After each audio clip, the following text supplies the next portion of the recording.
말씀대로 이렇게 적용해서 살아온 삶이 없는 삶을 이게 믿는 바와 사는 바가 너무 이원화돼서 살아온 삶이 너무 많아서 그동안 우리 자녀들이 우리를 통해서 하나님을 믿는 것이 어떤 것인지를 보지 못했죠. 그래서 오히려 삶은 바뀌지 않으면서 엄마 같지 않고 아빠답지 않고 목사답지 않은 모습 가운데 계속 자녀들에게 종교적인 그런 신앙생활을 강요해 왔다 보니까 우리 자녀들이 신앙생활에 대한 굉장히 큰 반감이 있었죠. 그렇지만 우리가 이제 말씀을 따라간다라고 한다면 여러분, 자녀들에게 월사계는 어떻게 하는 건지, 또 주일 예배는 어떻게 하는 건지를 또 삶으로 잘 보여주는 것으로 가르치는 건 되게 중요한 것 같아요. 그래서 학기 중에 이런 때는 잘 못하지만 이제 1월 월삭 같은 경우에는 방학 중이잖아요, 그렇죠? 그런 때는 정말 거국적으로 유치부, 아동부, 중고등부 할 거 없이 모든 아이들을 좀 데리고 그런 때는 매월 첫날은 이렇게 하나님께 엄마가 아빠가 예배하며 너희들을 맡기고 있단다. 그렇게 이런 것들을 보여주는 것들이 가장 좋은 신앙 교육인 것 같아요. 그래서 우리가 새해 첫날 월삭 이런 때 또 2월달도 방학 중이잖아요, 그렇죠? 그런 때는 아이들을 좀 깨워서 전날부터 일주일 전부터 잘 또 아이들에게 양해를 구하고 설득하고 함께 좀 월삭을 깨워가면 너무 좋겠고, 그런 아이들 손에 자기들이 한 달에 기도 제목을 올려주는 것들을 가르치고 또 한 달에 예물들을 올려드리는 것들을 가르치고, 그리고 한 달에 기도 제목을 이렇게 만들어서 기도하고 있단다, 이런 것들을 보여주는 것들이 지금 당장 아이들이 믿음이 없어서 안 해도요, 그냥 본 게 있어서 어느 때 하나님께서 간섭하실 때 본 것을 따라서 그들의 신앙생활이 되어질 줄로 믿습니다. 그렇게 삶으로 좀 가르쳐가는 은혜가 있고, 그게 그냥 신앙의 문화가 되고 또 교회의 좋은 문화가 되어질 것 같아요. 23절 같이 보십시다. 그러므로 하늘에 있는 것들의 모형은 이런 것들로서 정결하게 할 필요가 있었으나 하늘에 있는 그것들은 이런 것들보다 더 좋은 제물로 할지니라.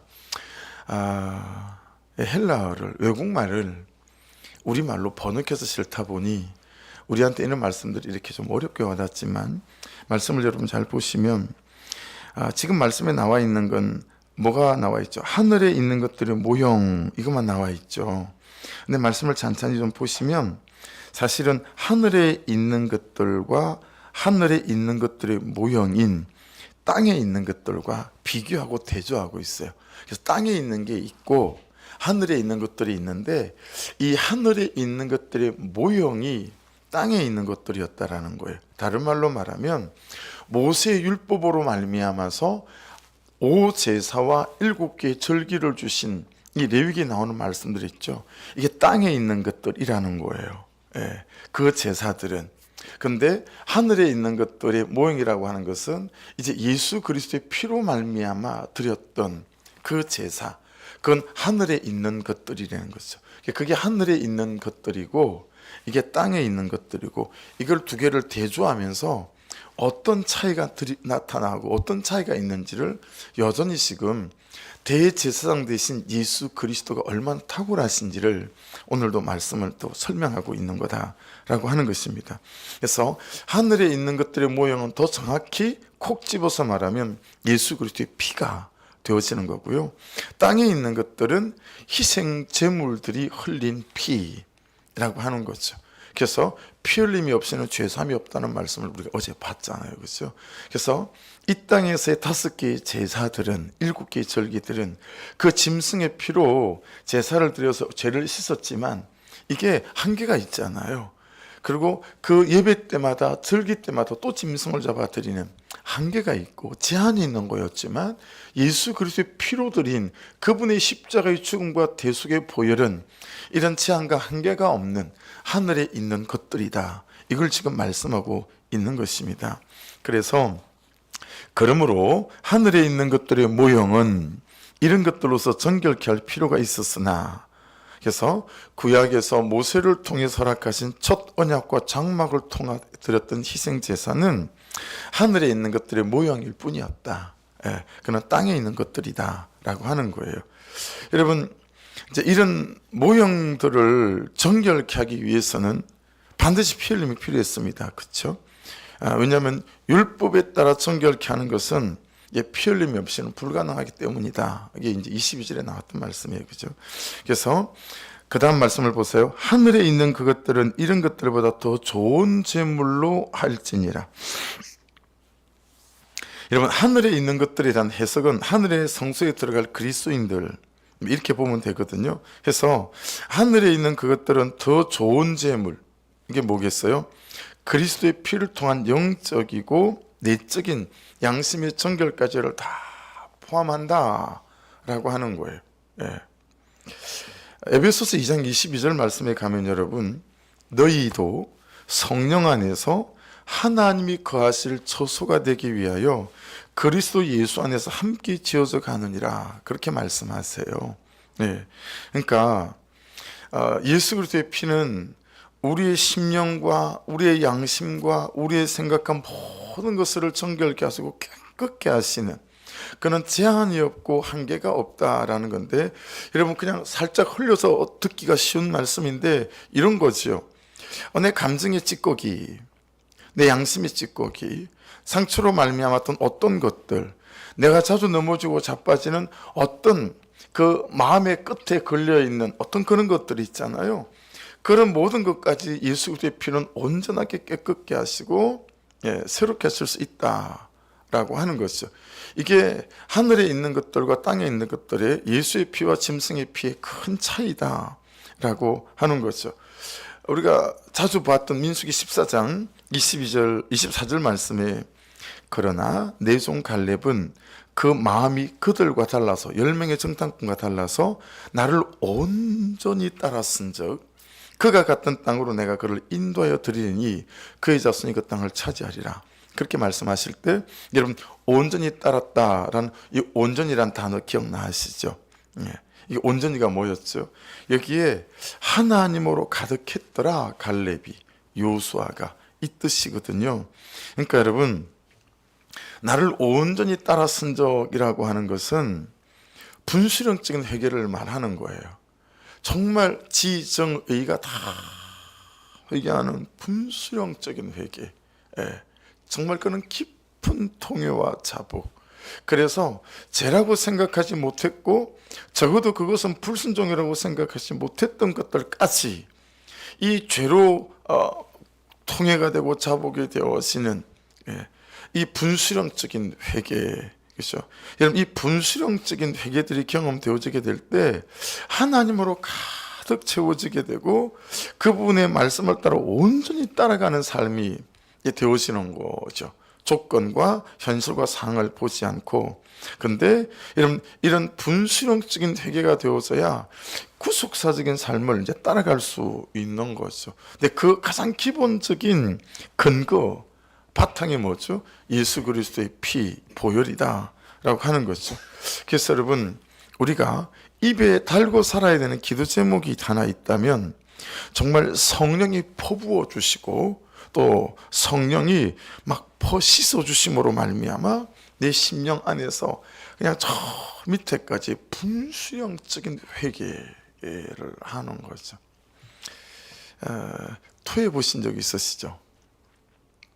근데 등가죽이 뱃가죽에 딱 달라붙어 가지고 그냥 내 몸에 있는 물 한 방울까지 다 짜내는 듯한, 여러분 그런 토해 본 경험이 간혹 한 번씩은 있지 않으실까요? 저는 그런 경험이 여러 번 있어요. 왜냐하면 제가 몸이 안 좋아서 공황장애 막 오고 그랬을 때 가장 먼저 일어나는 게 이제 어지러운 거예요. 누워있어도 어지럽고 앉아있어도 어지러워요. 이게 어지러운 게 아니라 그냥 이렇게 돌아요. 그냥 세상이 다 돌아요. 그러니까 뭐 어떻게 할 수가 없는 거예요.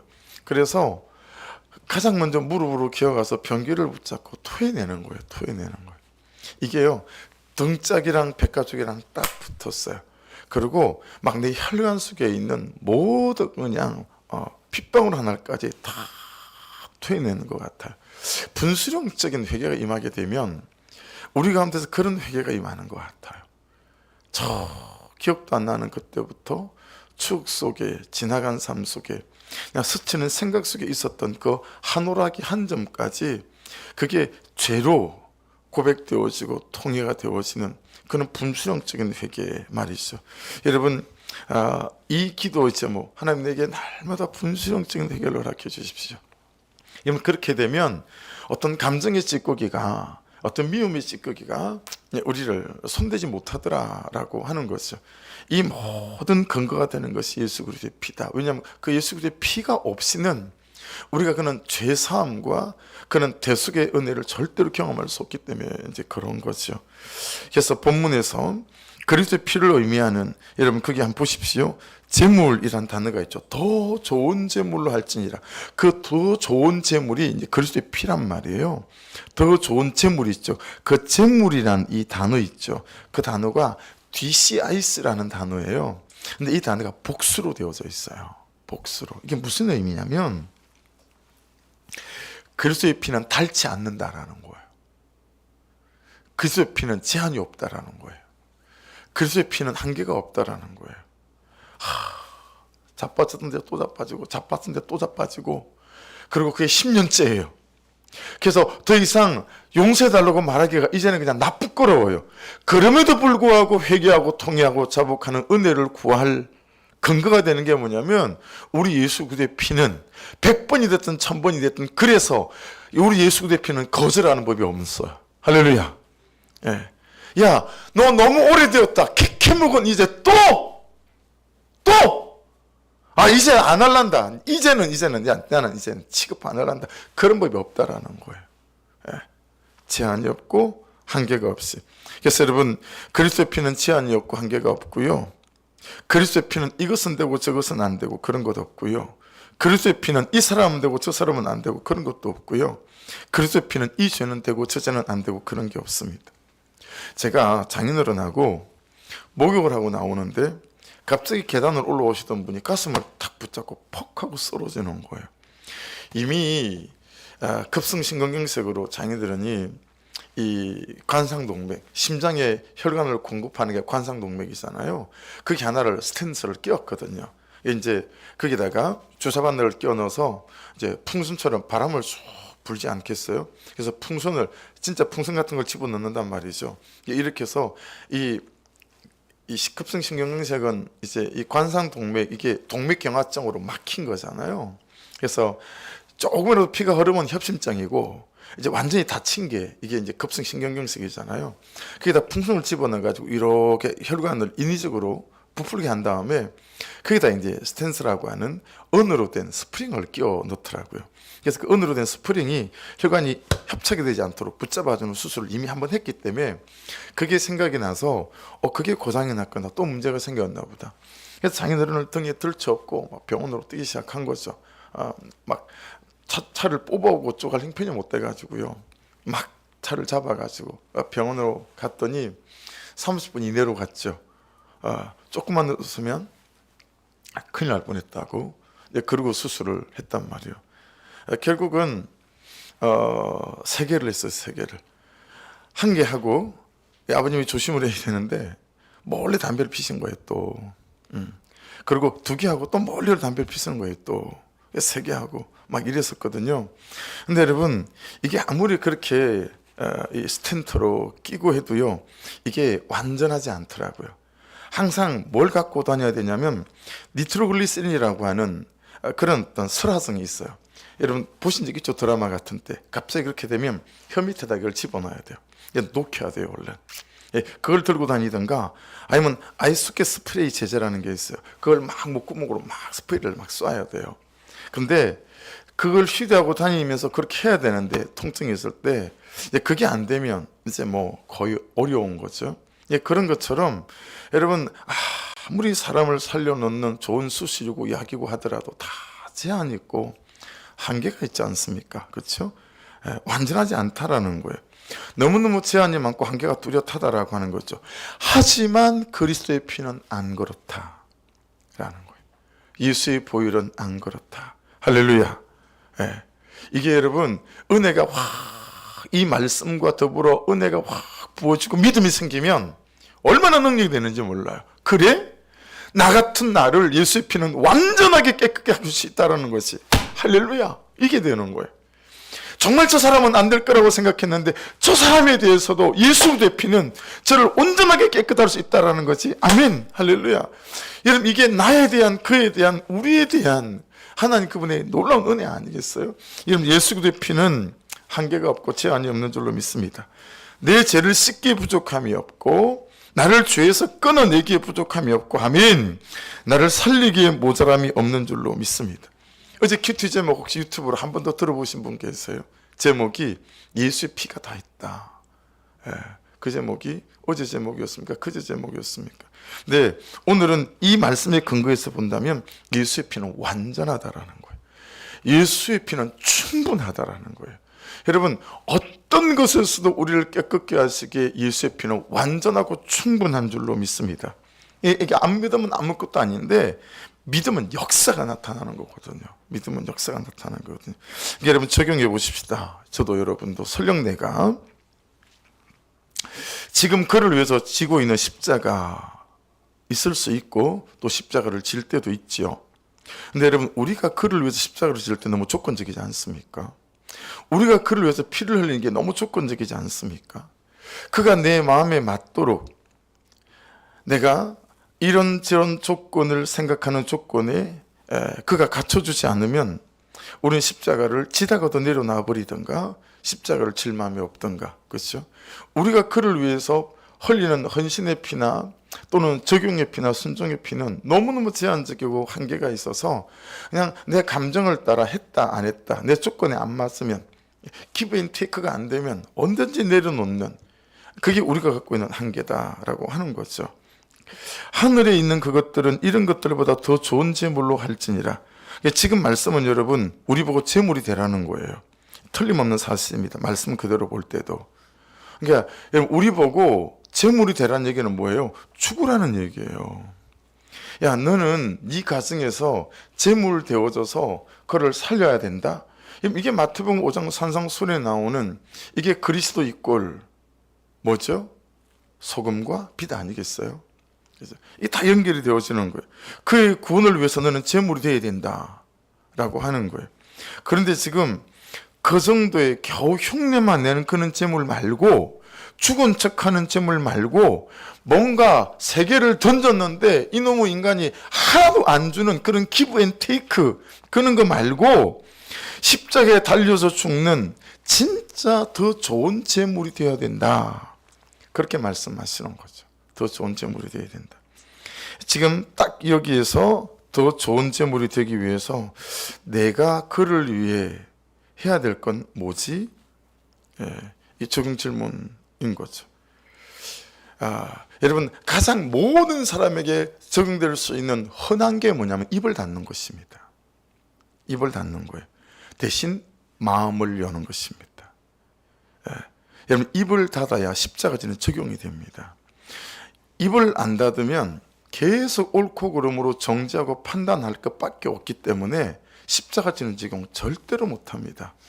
입을 닫아야 십자가지는 적용을 할 수 있어요. 근데 우리가 입을 닫지 않죠. 여러분, 감정, 혈기, 분노, 미움의 발목을 꺾고 움직이지 못하게 하고요, 대신에 손과 발이 가는 적용으로 그를 나의 태도로 섬겨야 된다. 이런 것들이 우리 모두가 공통적으로 할 수 있는 적용일 수 있지 않을까, 그렇게 말씀 안에서 깨달았습니다. 24절을 보십시오. 그리스도께서는 참것의 그림자인 손으로 만든 성소에 들어가지 아니하시고, 사람이 만든 지상의 성소에 들어가지 아니하셨다라는 거죠.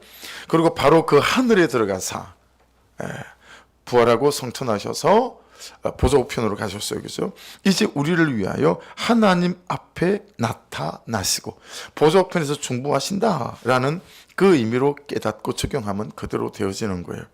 그러니까 여러분, 그리스도께서 자신의 피를 통해 들어가신 곳은 지상의 성소가 아니라는 거 아니겠어요?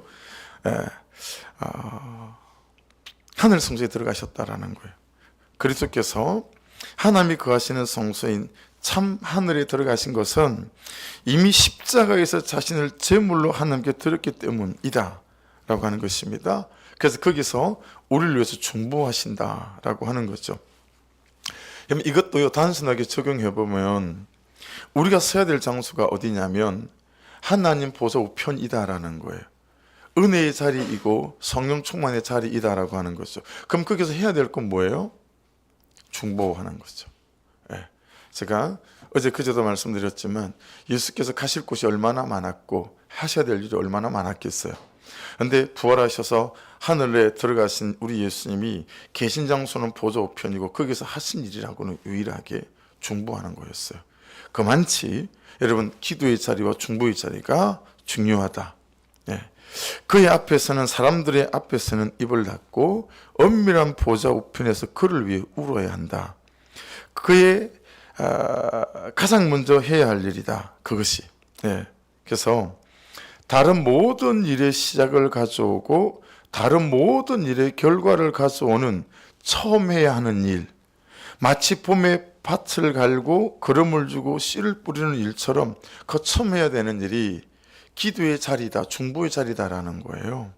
그래서 12월을 새로 시작하면서 다시 여러분과 제가 작정하고 결심하고 결단해야 될 것이 어떤 거냐면, 나는 언제 내 가족을 위해서 기도하지?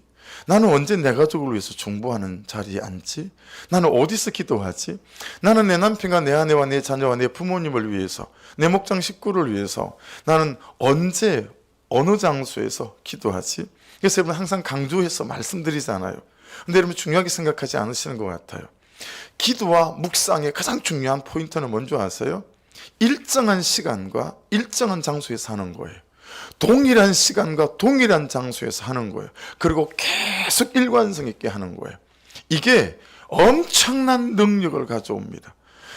그래서 여러분 묵상하는 것 하고요, 기도하는 것, 중보하는 자리는 동일한 시간대, 동일한 장소에서 하는 거예요. 그래서 최선은 예배당이면 제일 좋겠죠. 그렇죠? 근데 또 우리의 삶의 형편이 현대를 따라 멀고 또 다른 형편을 갖고 있을 수도 있으니까, 그래서 여러분 할 수 있다면 제가 정말 많이 선물했어요. 기도방석 보자기에 싸서.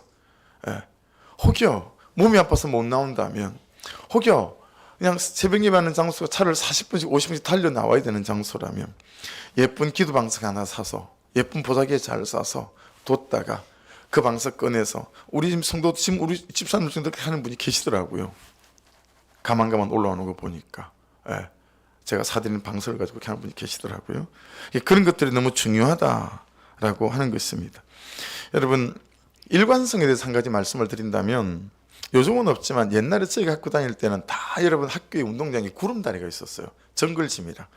정글짐 막 아시죠? 그 다음에 구름다리는 그냥 요렇게 생긴 거잖아요. 그래가지고 이렇게 손으로 탁탁 붙잡고 가는 거잖아요. 자, 오른손으로 위에 팔을 붙잡았어요. 그러면 어깨 폭이 될 만큼 저쪽 팔을 붙잡지 않습니까? 그럼 다시 또 위치를 바꿔 이렇게 붙잡잖아요.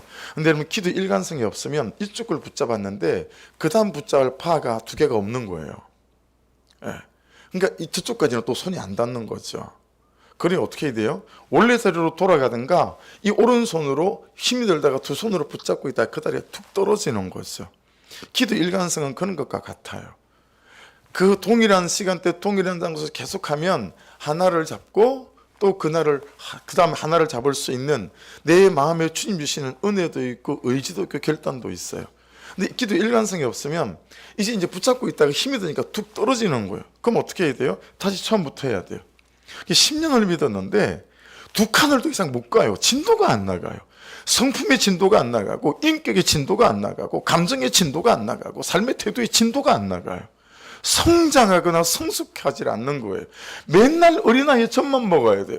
장성한 믿음의 분량이 이룰 수가 없는 거예요. 그 모든 시작의 첫 걸음이 기도인데 이 바가 무너져 있으니 어떻게 건너갈 거예요? 건너갈 수가 없어요. 그러니 10년을 믿었는데 그냥 그 자리예요. 여러분 우리 스스로가 알지 않습니까? 나는 왜 이 죄에서 벗어나지 못할까? 나는 왜 여기쯤에서 항상 머무를까? 라고 하는 거죠.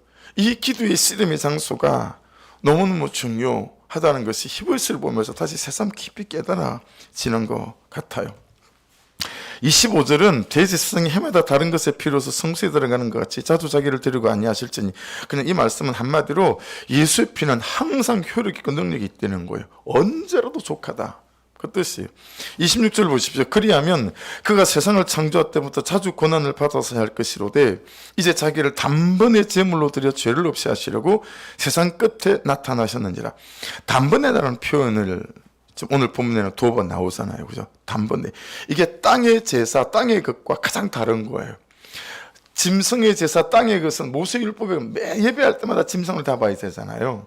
근데 예수 그리스도의 십자가의 죽음은 단번에, 이걸 이제 앞에 하나를 더 붙이기도 하죠. 영단번에 이렇게 또 붙이기도 해요. 그래서 자주와 대조되는 거죠. 앞에 나오는 그리스도께서 역사의 절정에 나타나셔서 자신을 희생제물로 드림으로 죄를 단번에 완전히 제거하셨다라는 뜻이 되어지는 거예요. 그러니 우리가 자주 하는 그런 고백 있잖아. 복음은 능력이 없나? 나는 왜 자꾸 이 동일한 죄에 또 자빠지고 넘어질까? 그럴 때 우리 이런 질문 한두 번은 해본 적 있잖아요. 말씀 명확하게 말씀하세요. 단번에 예수님은 자신을 희생제물로 드림으로써 모든 죄를 완전히 제거하셨다라고 하는 것이죠. 그래서 그 사실을 믿음으로 여러분 우리가 이 모든 죄 가운데서 일어날 수 있음을 우리에게 선포하시는 거다. 우리가 너무 잘 아는 말씀이 27절에 나와요.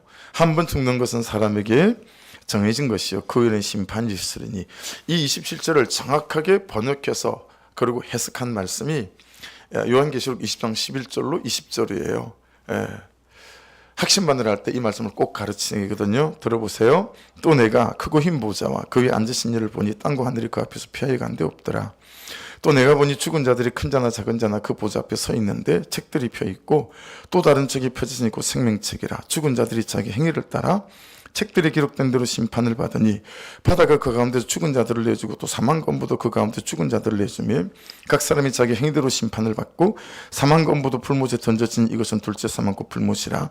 누구든지 생명책에 기록되지 못한 자는 불못에 던져지더라.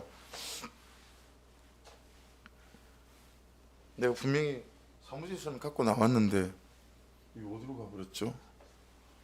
귀신이 칼로를 쓰네. 제가 생명책이랑 행위책이랑 들고 나왔는데 이거 설명드리려고 어디 없었어요. 사무실에 분명히 들고 나왔는데 없었어요.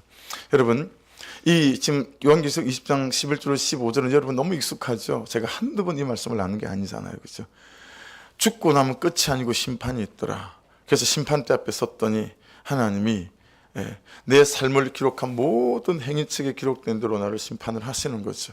왜냐하면 의인밖에 구원을 못 받는데 의인의 개념은 뭐였죠? 하지 말라는 거 100% 다 안 하고 하라는 거 100% 한 사람이 의인인데 의인은 넘나니 하나도 없다고 로마서 3장 10절에서 딱 못 박아놨잖아요.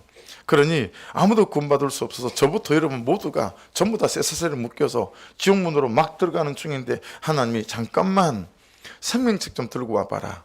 그리고 생명책을 피시더니 내 이름을 찾으시는 거죠. 여러분 이름 하나하나를 찾으시는 거예요. 그리고 내 삶이 비록 의롭지 못했지만 생명책에 내 이름이 기록되는 걸 보시더니 야, 저 남기원이네 생명책 이름이 있다. 야, 이쪽으로 빼자. 그리고 여러분 이름을 하나하나씩 다 부르시는 거죠.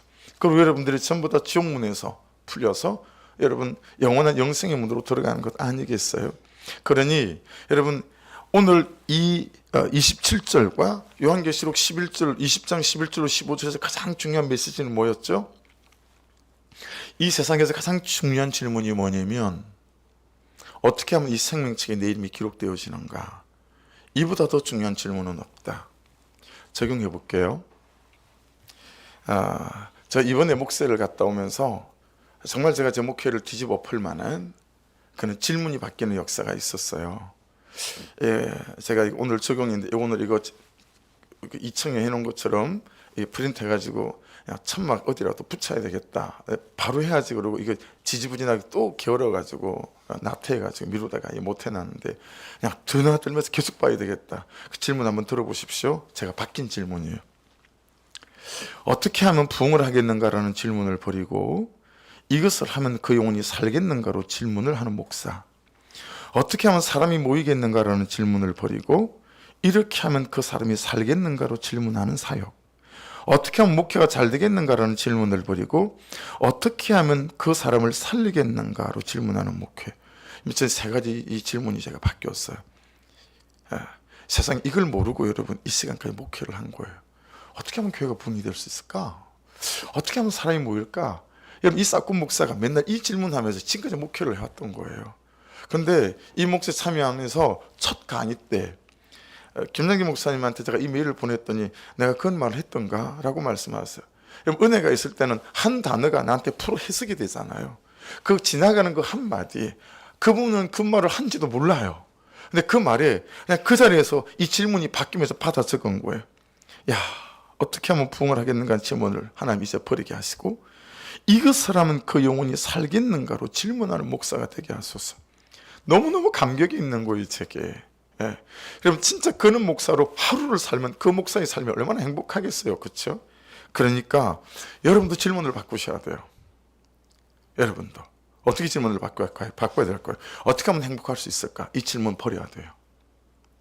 인생 목적은 행복이 아니고 거룩이니까, 그렇죠? 어떻게 하면 돈을 많이 벌 수 있을까? 이 질문 버려야 돼요. 애시당초 버려야 돼요. 근데 여전히 여러분들이 말씀을 따라가고 복음을 따라가고 있다 그러면서 어떻게 하면 행복할 수 있을까? 어떻게 하면 돈을 많이 벌 수 있을까? 어떻게 하면 내가 내 남편에게 사랑받을 수 있을까? 남편 뭐 이런 질문을 붙잡고 산다면 여러분 진짜 우리가 유치한 거예요. 질문이 바뀌어요. 어떻게 바뀌어야 될까요? 내 삶이 어떻게 하면 하나님을 영화롭게 할 수 있을까? 할렐루야. 그런 질문 한 번이라도 해보셨어요? 내 삶이 어떻게 하면 영혼을 구원하는 삶이 될 수 있을까? 적어도 지금쯤은 이런 질문을 하고 남은 삶을 살아야 되지 않겠어요? 그때 내 인생에 정말 의미가 생기고 뜻이 생기지 않겠어요? 아니 생명책의 이름이 기록되어져서 죽고 나면 끝이 아니라 영원히 살아갈 우리가 하늘에 속한 땅의 사람이 하늘에 속했지만 땅에 발을 디디고 사는 우리가 여전히 잠시 잠깐 이 땅 가운데서 얼마나 행복할 수 있을까? 이 질문 붙잡고 살고 어떻게 하면 내가 돈이 많이 벌 수 있을까? 이 땅 위에 이 말도 안 되는 질문을 붙잡고 사는 게 그리스도인이다 말할 수 있겠습니까, 여러분? 이 한 해를 마감하는 12월 첫날에 정말 질문이 뒤집어지지 않으면 인생이 뒤집어지지 않는다. 오늘 기도 제목이에요. 인생이 질문이 바뀌지 않으면 질문이 뒤집어지지 않으면 인생이 뒤집어지지 않는다라는 거예요. 여러분 생명책에 이름이 기록될 수 있는 여러분 그 질문에 저와 여러분이 온전한 대답이 있을 수 있기를 주의 이름으로 축복합니다. 또한 정말 인생을 바라보는 질문들이 바뀌셔서 하나님을 영화롭게 하는 삶과 그리고 영혼을 살리고 구원하는 그 삶의 인생에 질문이 있고 초점이 있어서 그렇게 주님을 영화롭게 하는 한 달 인생 통째가 되시기를 주의 이름으로 축복합니다. 기도하겠습니다. 말씀 붙잡고 같이 한번 기도하죠. 하나님, 질문이 뒤집어져서 인생이 뒤집어지고 질문이 뒤집어져서 운명이 뒤집어지는 그런 은혜와 역사를 경험하게 하여 주옵소서. 우리 주여 한번 부르고 같이 기도드리겠습니다. 주여! 하나님